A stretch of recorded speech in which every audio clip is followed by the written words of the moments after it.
You explain why XRP was almost all-time highs when supply was so much larger. Won't matter soon. God bless. Thank you. So supply wasn't larger. It was at all-time high. Well, so maybe you're talking about earlier this year. That was volume on ETFs. That was people buying the ETFs, getting ready to be able to launch them. That was the volume that we saw come in that pushed it to those levels. And obviously, now that the ETFs have launched, they have moved to the primary purchase point is through OTC desk and dark pools. There were obviously, some larger buys being put on the exchanges, and still are, in order to be able to hold price stability here. Their TWAP or VWAP into the market over a period of time with large sums of cash in order to be able to maintain price stability and reduce the vol and get the best price for, because they do have a fiduciary responsibility to get the best price for the XRP.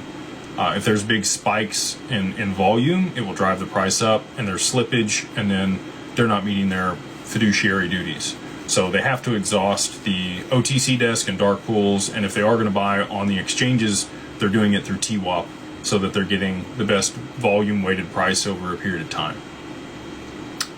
All that being said, in 2017, when we hit $3.84, which was actually like early 2018, that was when Ripple locked up the escrow.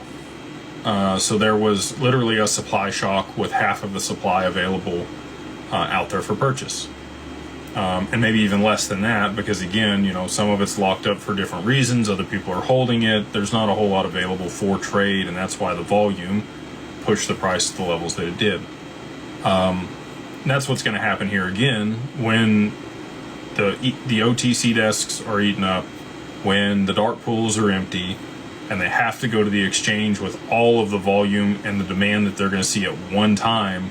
That's what's going to push price to 3 and 4 digits so that they can start using it. And then once they start using it, the volume from the transactions over the network will maintain price stability, and there'll be a price floor for the asset. Not to say it couldn't go over it and come back to the price floor a little bit. That's possible. But I do think that there will be a steady volume and demand for the asset, depending on what markets it gets implemented in, and then that'll escalate over time as they introduce new markets or different use cases for the asset to settle it. So hopefully that's helpful for you. And again, appreciate the super chat, and I'm sorry I missed the other ones.